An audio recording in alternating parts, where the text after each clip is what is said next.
নমস্কার, সকলকে স্বাগত জানাই আমাদের চ্যানেলে। আপনার দিনটি শুভ হোক এই প্রার্থনা করে আজকের ভিডিওটি শুরু করছি।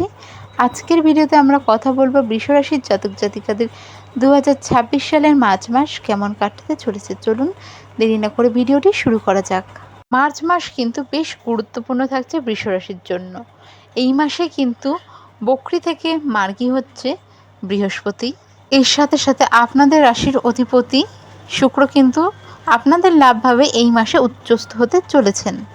এই মাসেই বুধ মার্গী হতে চলেছে, আর রাহুকেতুরও এই মাসে কিন্তু নক্ষত্রগত পরিবর্তনটাও হচ্ছে। এর সাথে সাথে রাহু মঙ্গলের অঙ্গারক যোগটাও পুরো মাস ধরে কিন্তু থাকছে।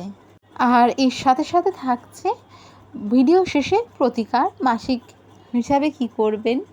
আর যদি কারো কোনো কিছু জিজ্ঞাসা করার থাকে তাহলে অবশ্যই কিন্তু আপনারা কমেন্ট বক্সে জিজ্ঞাসা করতে পারেন। তো চলে যাওয়া যাক রাশি ফলের বিস্তারিত আলোচনায়। বৃষ রাশির জাতক জাতিকারা হলো কালপুরুষ রাশিচক্রের দ্বিতীয় রাশি। এই রাশির অধিপতি হলো শুক্র। বৃষ রাশির জাতক জাতিকাদের মাসে কেমন যাবে সে নিয়ে বলতে গিয়ে প্রথম বলবো সেটা হচ্ছে সম্পদ বা ভাগ্য, ফিনান্স আপনাদের কেমন থাকছে।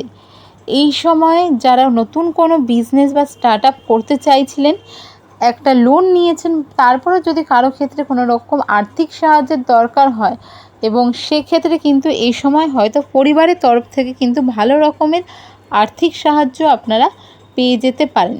ব্যবসায় নতুন বিনিয়োগের জন্য এই সময়টাও ভালো থাকছে। আর্থিক সমস্যার কারণে কিন্তু আপনাকে এই সময় কিছু ধারও করতে হতে পারে। এছাড়াও যারা সম্পদ বা ধরুন যে কোনো ধরনের অ্যাসেট, ফ্ল্যাট, বাড়ি, জায়গা, জমি, গাড়ি কেনা বেচা করেন, তাদের জন্য সময়টা ভালো থাকছে। ভাগ্যের দিকে দেখতে গেলে কিন্তু এই সময় বন্ধুদের কাছ থেকেও আর্থিক সাহায্য হোক বা মানসিক সাহায্য, যে কোনো রকমের সাহায্যই পেয়ে যাবেন।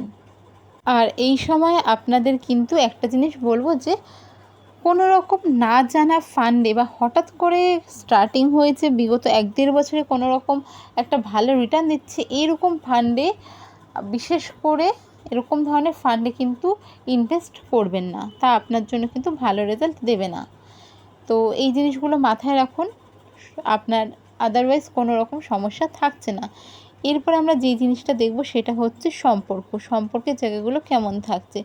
সম্পর্কের কথা বলতে গেলে এই মাসের মধ্যভাগে কিন্তু বাইরের কোনো সম্পর্কের কারণে অশান্তি হতে পারে। হয়তো বন্ধুবান্ধবদের কারণে সংসারে অশান্তি হলো, বা বন্ধুবান্ধব হোক বা কোনো পার্টনার হোক বা যে কেউ হোক, বাইরের তৃতীয় ব্যক্তির কারণে পরিবারে হলো, নিজের মা বাবার সাথে, ভাই বোনের সাথে হয়ে যেতে পারে।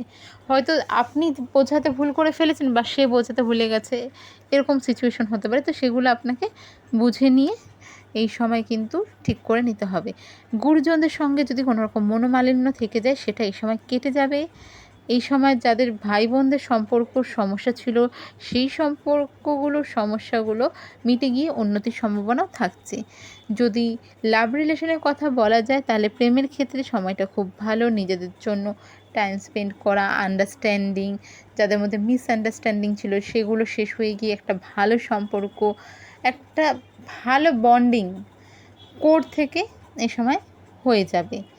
এবার যদি বলা যায় যে বিয়ের ক্ষেত্রে বা দাম্পত্য সম্পর্কের ক্ষেত্রে সমস্যা কি থাকছে কি থাকছে না, সেই ক্ষেত্রে বলা যেতে পারে যে এই সময় কিন্তু দাম্পত্য সম্পর্কে কিছুটা অশান্তি হতে পারে। কিছু বিষয় নিয়ে মিসআন্ডারস্ট্যান্ডিং, নিজেদের মধ্যে কনভারসেশন বা বলতে পারেন কমিউনিকেশন খুব জরুরি। কোনো বিষয় নিয়ে অশান্তি হলে পরে ঠিক হয়ে যাবে বলে এই জিনিসটা ছেড়ে রাখবেন না। কথা বলুন, নিজেদের ভুল, নিজেদের ঠিকগুলো, নিজেদের চাওয়া পাওয়াগুলো আপনারা অ্যাডজাস্ট করুন, নইলে কিন্তু এগুলো পরে গিয়ে বড় অশান্তির কারণ হতে পারে। সেগুলো কথা বলে ঠিক করে নিন, তাহলে কিন্তু আশা করা যায় বড় রকম সমস্যা হচ্ছে না। যাদের দাম্পত্য সম্পর্কে বেশ কিছুদিন ধরে সম্পর্ক অশান্তি চলে আসছিল, সেগুলো কিন্তু আরেকটু বড় মাত্রায় চলে যেতে পারে। সেক্ষেত্রে নিজেদের সময় দিন, কথা বলুন, তৃতীয় ব্যক্তির বদলে নিজেদের মধ্যেই কথা বলে তা মিটিয়ে নিন। সম্পর্ক আশা করা যায় যে ঠিক হয়ে যাবে।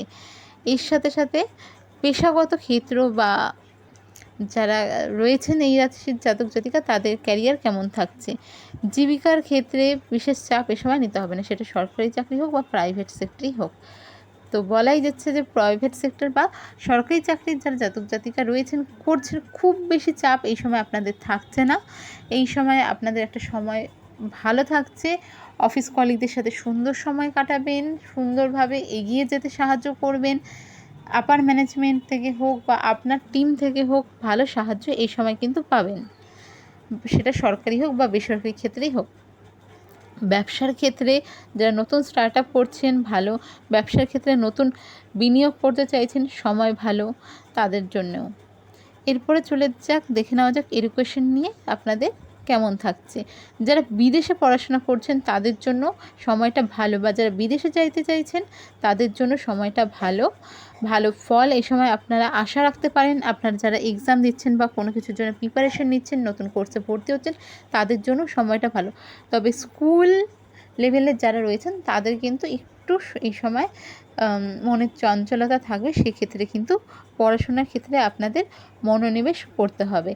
এই সময় কিন্তু রাস্তাঘাটে অযথা কারোর সঙ্গে অশান্তি করবেন না, যা কিন্তু কোর্ট কেস পুলিশ পর্যন্ত গড়াতে পারে।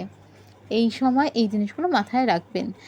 এই সময় স্বাস্থ্যের ব্যাপারে যদি বলা যায় তাহলে হচ্ছে এই সময় কিন্তু একটু অসুস্থতার কারণে কাজে ব্যাঘাত ঘটতে পারে। কোনো রকম লিভার বা পেট রিলেটেড সমস্যা, বদহজম, গ্যাস, বমি বা এইসব কারণে হসপিটালাইজড হওয়া, এই জিনিসগুলো হতে পারে। তাই খাওয়ার ক্ষেত্রে খুব সাবধান। অতিরিক্ত তৈলাক্ত মশলাযুক্ত খাবার একটু অ্যাভয়েড করুন, বাইরের খাবার একটু অ্যাভয়েড করুন, প্যাকেজ ফুড একটু অ্যাভয়েড করুন এই জিনিসগুলো। আদারওয়াইজ আপনার হেলথের দিকে দেখতে গেলে কোনো মেজর ইস্যু আসছে না। এই ছোটো ছোটো সমস্যাগুলো, যেমন একটু গাঁটে ব্যথা, এই সাথে সাথে দাঁত ব্যথা, চোখে একটু সমস্যা, এই সমস্যাগুলো আছে, এগুলো একটু ডক্টর দেখিয়ে নিন, অনেকটাই আপনি এগুলোর থেকে বেরিয়ে আসতে পারবেন। নয়তো কিন্তু অসুস্থতার কারণে কিন্তু এই সময় কাজে ব্যাঘাত ঘটবে। এই সময় কিন্তু আয়ের থেকে ব্যয়ও বেশি হবে। আর অর্থভাগ্য মোটামুটি ভালোই থাকবে, তবে ব্যয়টাও কিন্তু এই সময় থাকছে। এই সময় বন্ধুবান্ধবদের থেকে সাহায্য পেয়ে যাবেন। আর মোটামুটি এই সময় কিন্তু মোটামুটি ভালোই থাকছে আপনাদের। এর সাথে সাথে এই সময় কিন্তু বাড়িতে কোনো মাঙ্গলিক অনুষ্ঠান, পূজা পাঠ রিলেটেড কিছু আলোচনা বা কোনো মাঙ্গলিক অনুষ্ঠান, পূজা পাঠ এই সময় হতে পারে। এর সাথে সাথে এই সময় কিন্তু বাড়িতে অতিথির আগমনও ঘটতে পারে। তো ওভারঅল আপনাদের জন্য এই মাসটা কিন্তু ভালোই যাচ্ছে। একটু নিজেকে কন্ট্রোল করতে হবে, একটু জিনিসগুলো খেয়াল রাখলে কিন্তু বেশ ভালোই কাটাবেন আপনারা এই মাসটা। এই মাসে কিন্তু ছোটো ছোটো ট্যুরও হতে পারে। আপনাদের রাশি অনুযায়ী এই মাসে আপনাদের শুভ দিক হলো পূর্ব দিক, শুভ সংখ্যা হলো 97, 17, 17 এবং 7। আপনাদের জন্য মোটামুটি ভালো থাকছে। আর আপনাদের এই মাসের রেমেডি হলো, দাম্পত্য সম্পর্কের ক্ষেত্রে যাদের সমস্যা হচ্ছে তারা না সাদা বা অফ হোয়াইট ঘোড়া দৌড়চ্ছে, এরকম 7টি ঘোড়ার ছবি নিজের বেডরুমে রাখেন। এর সাথে সাথে জোড়া রাজহাঁসের ছবি বা শোপিস নিজের বেডরুমে রাখতে পারেন। দ্বিতীয়ত, যাদের পারিবারিক সমস্যা চলছিল মিটে গেছে বা মিটছে, তবু একটা হয়তো কোথাও মনে হচ্ছে আরেকটু ঠিক হয়ে যেত, তো তারা নিজেদের বসার ঘরে 7টা ময়ূরের পালক রাখতে পারেন। বাড়ি থেকে বেরোনোর সময় প্রতিদিন হনুমান চালিসার পাঠ করে বের হন। এর সাথে সাথে আপনারা যেটা করবেন সেটা হলো, যে কোনো মঙ্গলবার হনুমান মন্দিরে চলে যাবেন। হনুমান মন্দিরে গিয়ে আপনারা হনুমানজির যে পুজো হয় সেটা পুরোহিতের কাছ থেকে হনুমানজির পুজোর পরে সিঁদুরটা নিয়ে আসবেন। সেই সিঁদুর নিজেদের কপালে টিপ করে বাড়ি থেকে বের হন। এই রেমেডিগুলো করুন, আশা করি আপনারা খুব ভালো থাকবেন। কোনো রকম সমস্যা বা কিছু জানতে অসুবিধা হলে, বুঝতে অসুবিধা হলে অবশ্যই কমেন্ট করুন। চেষ্টা করব আপনাদের প্রতিটি প্রশ্নের উত্তর দেওয়ার। জয় শ্রীকৃষ্ণ, রাধা রাধে।